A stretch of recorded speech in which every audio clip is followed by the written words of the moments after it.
what's up mga parts? So once again, this is Boss Jacob. Welcome sa ating vlogs.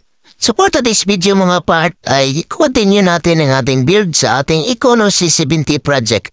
So last video mga part ay yan yung pinakita ko sa inyo. Kinabit ko yung mga gulong niya sa harap, manibela at saka yung iba niyang fairings. So yung ganyang brake, nahirapan ako ng konti dyan. So mamaya lang natin yan tapusin. Kasi matatagalan tayo at maubusan tayo ng oras pag pinilit natin yan. So, may conversion ba tayong gagawin dyan mamaya? So, ito yung topic natin for today mga bard. So, ito yung una natin kinapit kanina. So, pasensya na, hindi ko natin na video kasi nagmabandali. So, na-excite na rin ng konti. Kaya, yun. So, next natin is try natin kabitin swing arm or ano pang iba dyan. So, buhuin muna natin yung kanyang gas tank. Lagay natin yung dito at saka yung dun para wawas kala tayo dito. At unti-unti nating ma-assemble yung mga nakakalat sa kanyang paligid. So, buhuin muna natin yung mga part at babalik ako mamaya mga part. So, tara mga part, buhuin muna natin. Let's go. So, ayan na, nabuo na natin yung ganyang gas tank. Kaso hindi pa natin yan inigbitan kasi madumi yung loob, maraming kalawang. So, bibili pa tayo ng gas para linisan yan. So, dito tayo, proceed tayo sa next natin yung kakabit, itong ganyang swing arm.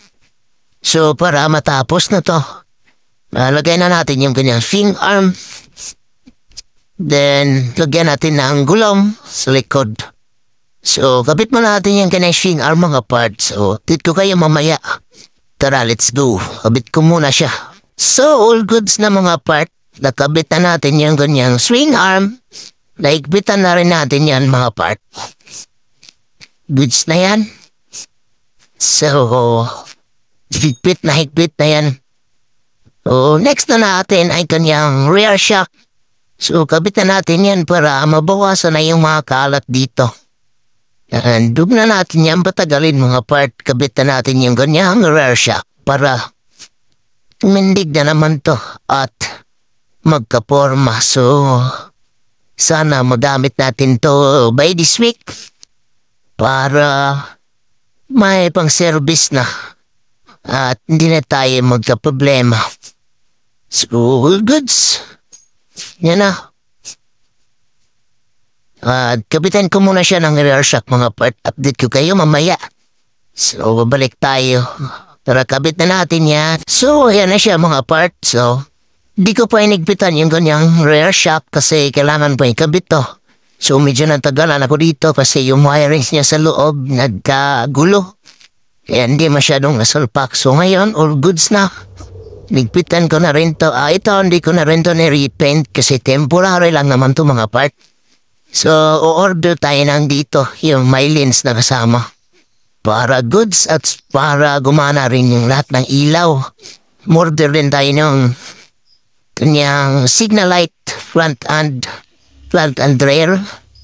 So, hintayin na lang natin yun. So, yan, all goods na siya. Higpitan na natin yung kanyang shock at kinabitan ko na pala siya ng ganito. Yung holder ng ganyang fairing sa harap. So, yan, kinabit ko na rin yan. Tatlong tornilyo ay 4. Tsaka ito, hindi pa ito nakakabit. Pinadikit ko na lang yan dyan para makita ko yung tindig. Pero tatanggalin ko pa ito, marami pang final na gagawin dyan. So, ayan na, yung project Econo natin. All goods na, tumindig na siya ng mahayos. Dahil dyan, so, ito na lang talaga ang kulang. Yan dito. So, bilan na lang natin yan. Order na tayo ng ganyan. So, yan.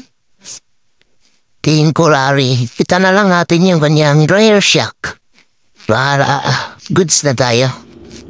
At makabit na natin yung kanyang gulong sa likod. So, tara mga part, pidin ko muna yung kanyang rear shock. So, yan na yung tindig ni Project C70. Malapit na yung matapos mga part. So, let's go. Pitan ko muna. So, nilagay ko na yung kanyang sprocket mga part. So, naigpitan ko na yung kanyang rear shock. So, kabit ko na itong kanyang sprocket. Guerrero's bracket. So, lagyan ko na siya ng mga bossing niya dito. Diyan, hanapin ko muna yan. Kung nasaan na yan. Para, all goods na tayo.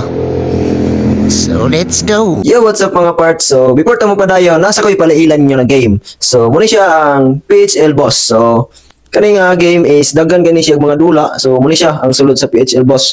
So, simple kanyang buhaton ani. Inyong buhaton ani is click that link below na naa diara sa comment section dira sa ubos. So, tuplukan na lang ninyo nga link nya, log in and register. So, sign up lang mo diha.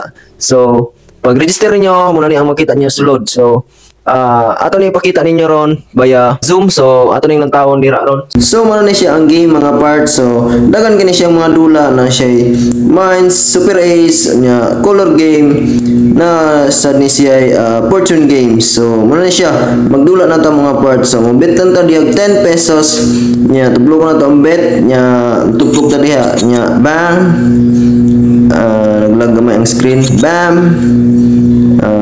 Bam. So times 2 20 pesos cash out. So mubet na diha otro 10 pesos lang yapon kani daog man ta. Bam. Bam.